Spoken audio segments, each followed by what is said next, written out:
Behind the chaos of arenas and the power plays of the wrestling world, Triple H retreats to a very different life in Connecticut. A world of quiet wealth, polished routines, and the calm he never finds under the lights. His estate is not loud, not flashy, but built with the confidence of a man who knows exactly what he has earned. Today, we step past the gates to explore the space where the wrestling executive breathes, thinks, and lives on his own terms. His journey starts quietly in New Hampshire, long before wrestling rings, championships, or corporate responsibilities entered the picture. Paul Michael Levesque was born in 1969 in Nashua, in a world that felt ordinary but full of quiet sparks. One of those sparks lit when he was 5, watching Chief Jay Strongbow on television. Something in the way a wrestler carried himself, the size, the strength, the presence, stayed with him long after the screen went dark. In high school, he chased that image by shaping his body. At 14, when most kids were still unsure of who they wanted to be, he began lifting weights with the focus of someone already imagining a future brighter than his surroundings. He played baseball and basketball, but bodybuilding was where he found discipline. By 19, he won the Mr. Teenage New Hampshire competition, a moment that made the dream feel suddenly real, as if the lights had just turned on. But dreams do not grow without detours. After graduation, Paul managed a local gym in Nashua. Not glamorous work, not a clear path to superstardom. It was a period of waiting, of watching others train, of wondering if he had missed something. Yet unemployment of spirit never lasted long for him. When he met world champion Ted Arcidi, another light switched on. Arcidi opened the door that led to Killer Kowalski, the legendary trainer whose school in Massachusetts shaped future icons. Paul moved to Malden in 1992 with nothing but ambition and a suitcase, joining classmates who included the woman who would become China. This was the beginning of the life he had imagined. Under the name Terra Rising, he stepped into the ring that same year. The arenas were small, the paychecks even smaller, but every match felt like a test of how much he wanted this life. His first title, the IWF Heavyweight Championship, arrived quickly, but the path forward was still unstable. He joined World Championship Wrestling, switched characters, shifted accents, and tried to carve out a place in a business that often closed more doors than it opened. The turning point came from a single performance. Vince McMahon, who had once dismissed him, watched him wrestle at Starrcade and changed his mind. Opportunity arrived like a hand pulling him out of the shadows. In 1995, he signed with WWE and stepped onto its stage as Hunter Hearst Helmsley, polished, pretentious, controlled. It was a character that felt distant from the real man, but it was a foothold. His early years in WWE were rough. Losses, mid-card feuds, stalled momentum, bright lights followed by darkness again. But the comeback was waiting.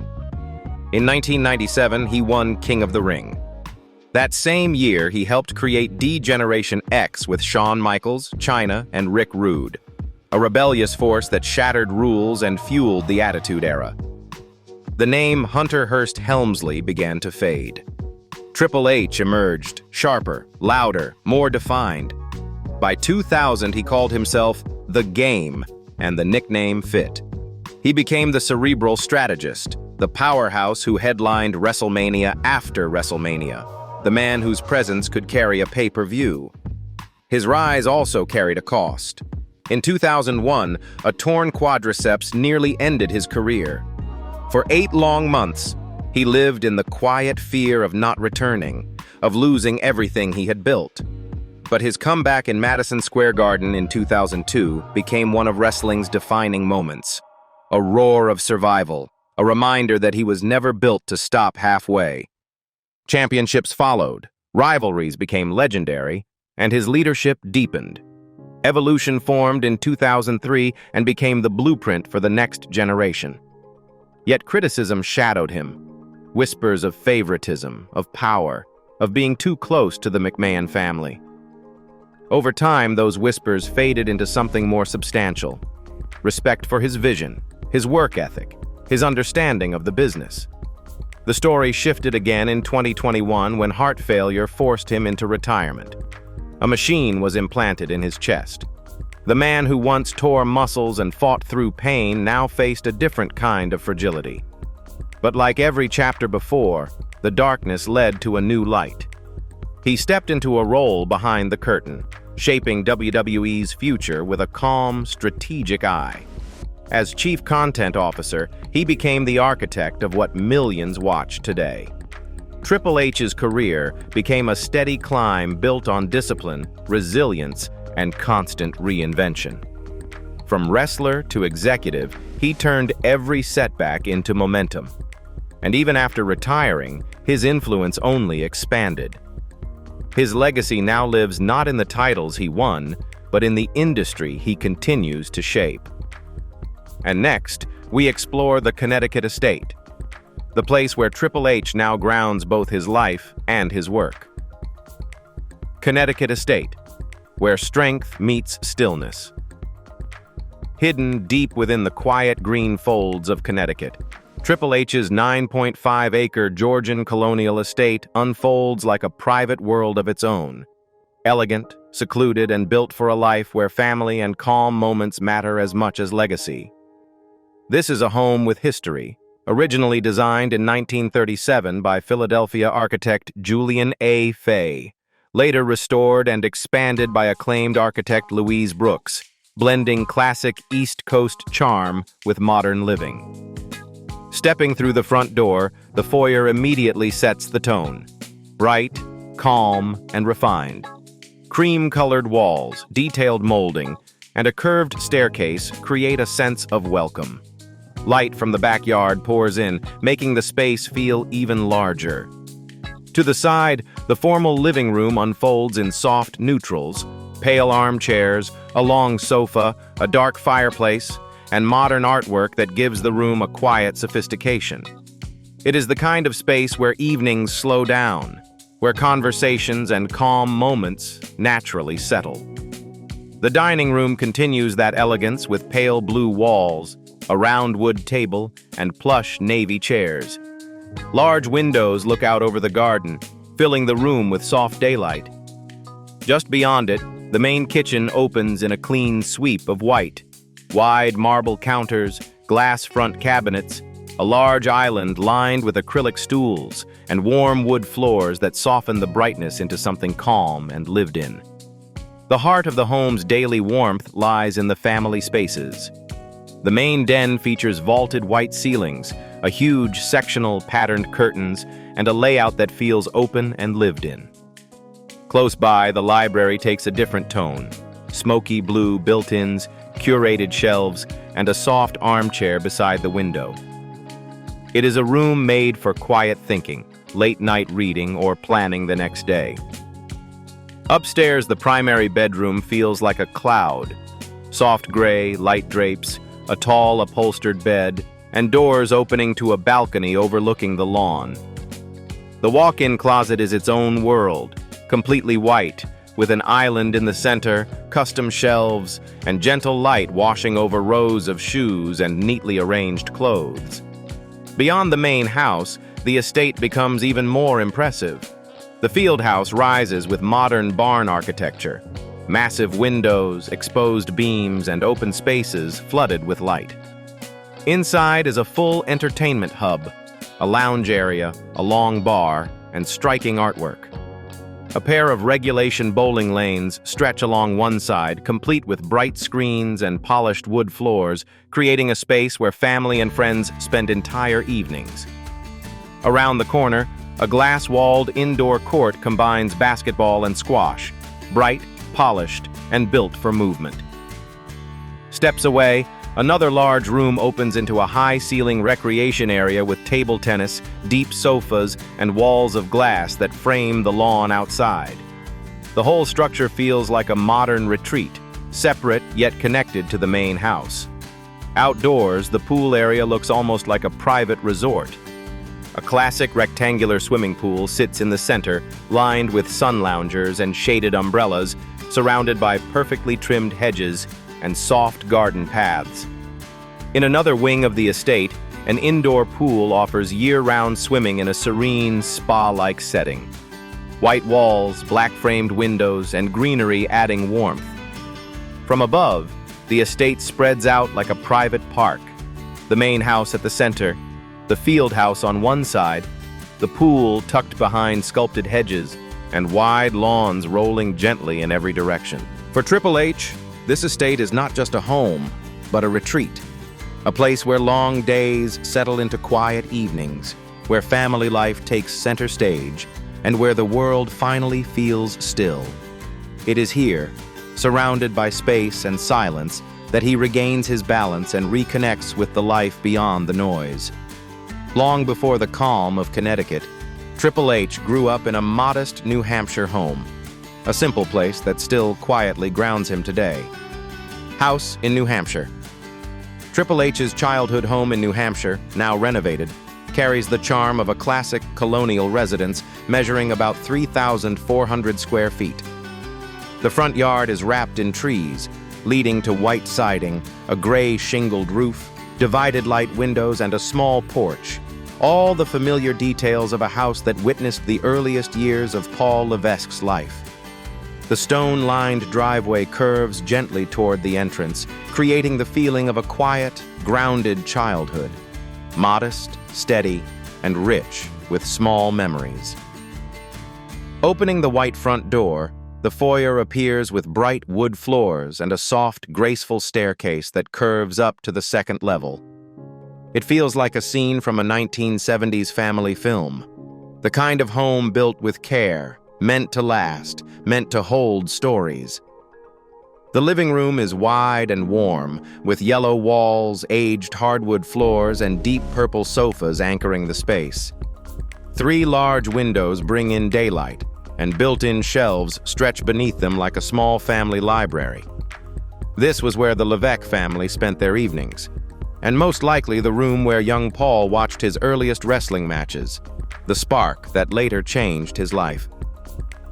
A traditional fireplace with a white mantle adds a timeless touch, making the room feel both elegant and familiar.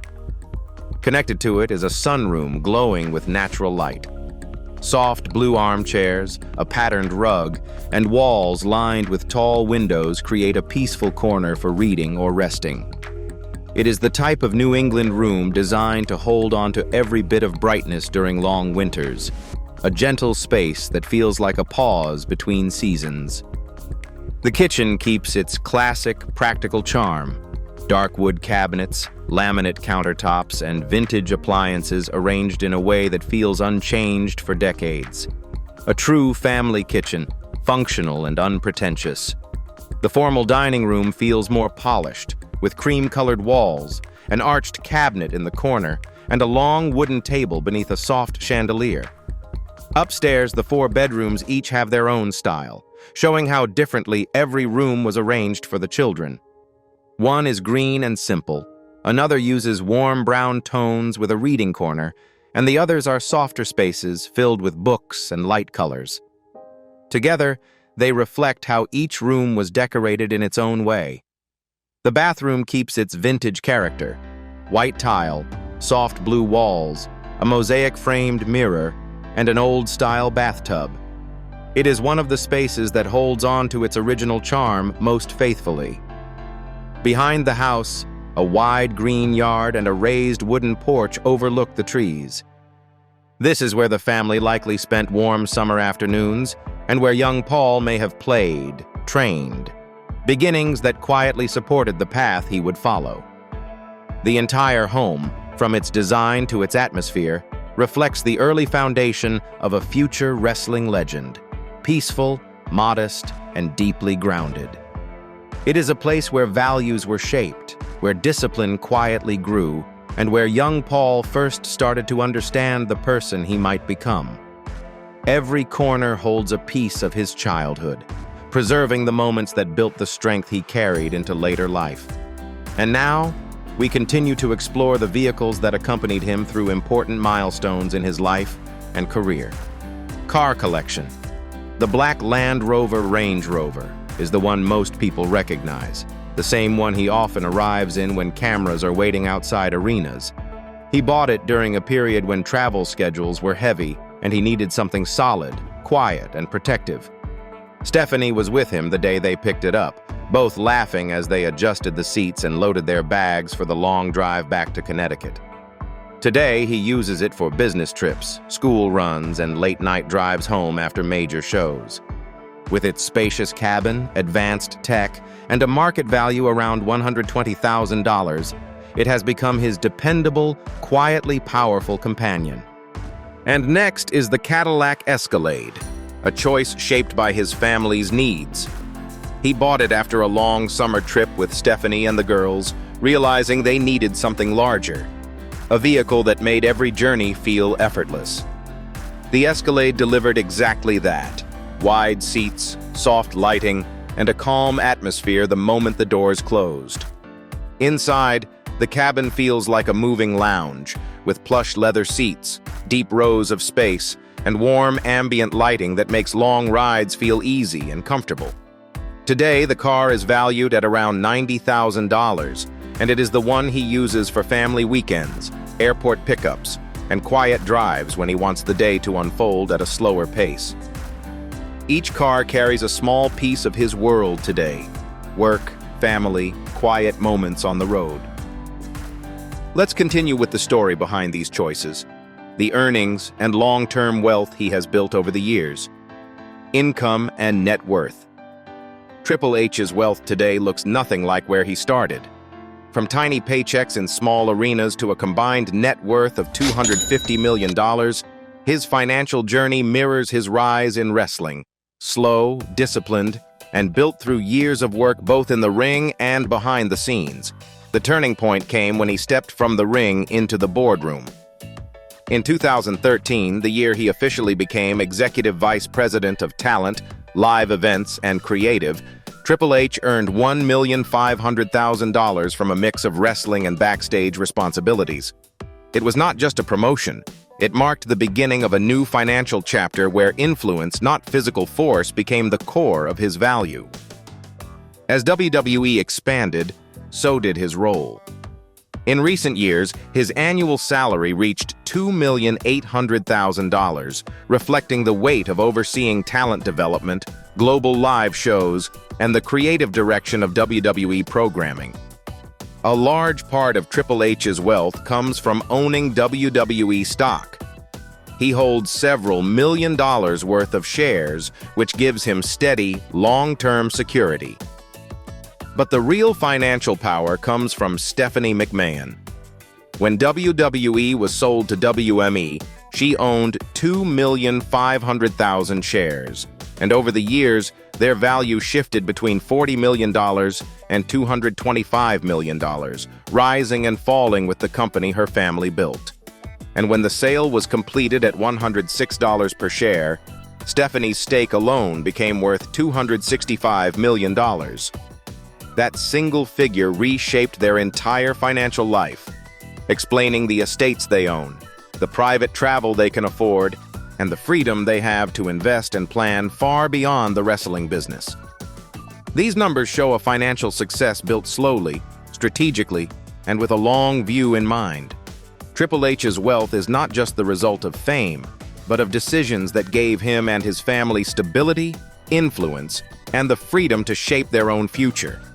Still, the most meaningful chapters of his journey are found not in his earnings, but in the charitable work that reflects his values. Philanthropy. Over the years, he donated more than $1 million to children's hospitals across the United States, funding treatment rooms, therapy programs, and family housing. Another major chapter came with the creation of Connor's Cure, inspired by the story of Connor McCulloch, a young fan who loved wrestling until cancer took him at 8 years old. Triple H and Stephanie McMahon committed more than $2,500,000 to research, patient care, and emotional support programs through the V Foundation for Cancer Research. Through WWE's community initiatives, he invested more than $500,000 into youth sports programs, helping build training facilities and providing scholarships for students who dreamed of careers in athletics or performance. He also turned his attention to education, especially for students who felt overlooked or lacked resources. Over the years, he donated more than $350,000 to literacy programs, after-school tutoring centers, and career readiness workshops in underserved communities. Through his contributions, he revealed an aspect of himself that few people saw: thoughtful, intentional, and deeply human. And now, we shift to the quieter spaces of his daily life, where his true rhythm unfolds. Personal life. These days, Triple H lives a life that is much quieter than the one people imagine when they think of wrestling. At home in Connecticut, he and Stephanie focus most of their time on their 3 daughters, who are now old enough to have their own schedules, hobbies, and strong opinions. Much of his daily routine revolves around being present for them. School events, sports practices, and the countless small moments that make up family life. His mornings are usually calm. He wakes early and checks in on the day's plans before heading to his home gym. Training is still a steady part of his life, but now it is less about performance and more about staying healthy and grounded. Triple H also spends more time with a close circle of friends, executives, former wrestlers, and a few longtime creative partners he trusts. They gather for quiet dinners, backyard cookouts, or simple evenings spent talking about life outside the spotlight. Even with his demanding schedule, he makes room for these connections because they help keep him balanced. Travel is slower and more intentional now. Instead of constant business trips, he takes shorter, meaningful breaks with Stephanie and the kids. Small coastal towns, mountain getaways, or places where the family can disappear for a few days and enjoy being anonymous. At home, he still enjoys music, especially Motorhead, a connection that remains close to his heart. Some nights he listens to old tracks in his office while catching up on work or planning the week with Stephanie. Their charity foundation, Connor's Cure, continues to be a shared mission, and they stay closely involved with the families and programs it supports. Triple H's life today is steady, family-centered, and far quieter than the world he helped build. It is a routine shaped by the people he loves, the work he believes in, and the simple comfort of having a place where he can finally slow down. Thank you for watching and exploring this quieter chapter of Triple H's life.